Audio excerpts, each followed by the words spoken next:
Hi guys, and welcome back to the channel. So today we have another frame from AMAX, and it's called the AMAX Standar-I 215.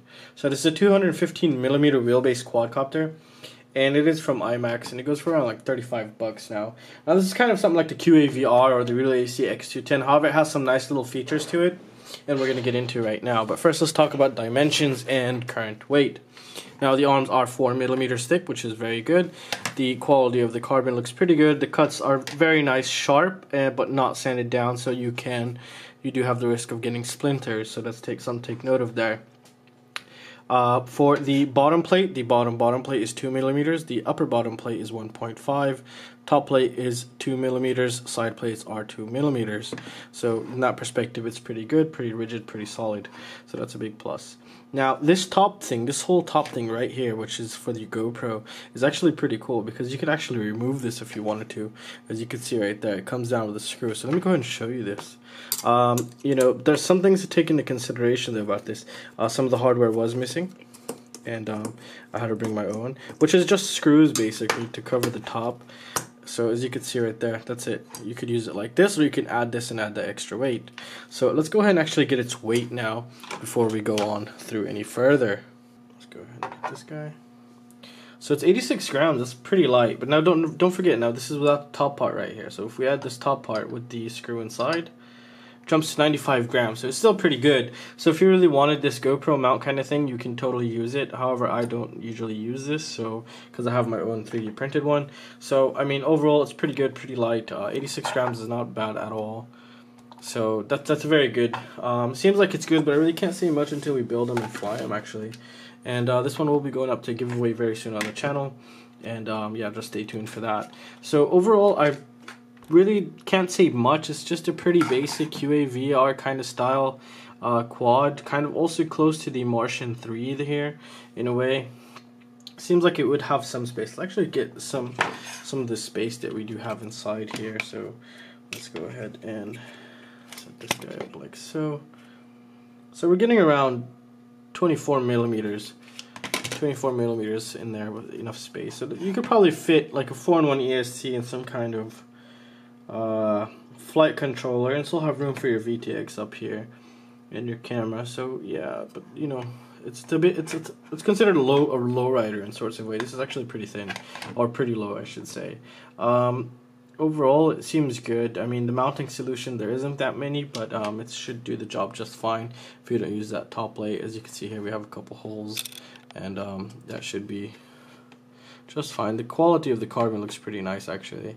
However, the cuts, I wish they would just do something about these sides, but I mean, you get what you paid for, I guess. So it's only $35, so it seems like a good one for $35 actually. There's nothing really to complain about except the missing hardware. But however, maybe the missing hardware was I wasn't supposed to use it for this top thing, and I was supposed to bring my own hardware for it. And then if I just use, let's see, 1, 2. No, I still have missing hardware. So yeah, just the missing hardware is really let down here. So if you're getting this, make sure you get some M3 screws to go through with everything. But overall, it does have something pretty cool. I really like this whole thing, the detachable GoPro mount kind of thing going on here. However, it is a pain in the ass. Actually stick it through these holes. You got these 2 holes and these 2 stickouts here. And trust me, it was a pain in the ass to actually get it through. And they do provide you with these 2 carbon fiber spacers, and I believe, I mean, common sense is telling me to use them here for the top, which is, as you can see here, just slide through, and then it'll thread through that right there. But I mean, first make sure you get this guy in, and if you try to do this by hand before putting it all together, it's almost impossible unless you do some kind of filing down and sanding down. But overall, once you pop it in, once it's a complete structure like this, it's a lot easier to pop in through. And yeah, I mean, it's a letdown. You know, it would have been, it's very nice, but for me, the whole missing hardware is really a pain in the ass. But the way that it locks itself through is very nice. It does have those self-locking nut thingies that are stuck with the carbon plates, which I really love, and I find to be very good because it keeps it very good and solid. I really do like that. The battery mounting solution, now I believe you can possibly have this as a top mount, but I highly doubt it. Maybe a 1300 milliamp battery, maybe, if you wanted to. But other than that, It seems like it's a bottom mount, and there is no holes for mounting it, so you're gonna have to drop it down below your flight controller, PDB, or 401 ESC, whatever it is here, and you should be good to go. For camera mounting solutions, I mean, you just have these little 3 cutouts, so it's gonna fit 1177 type camera in here. However, if you do have those TPU mounts and you wanted to put a micro in there, that'll totally work, because you do have 2 standoffs here, and you could just remove these and reduce some weight, so that's very good in that perspective. And yeah, overall, seems pretty good. They do give you the nylon standoffs here.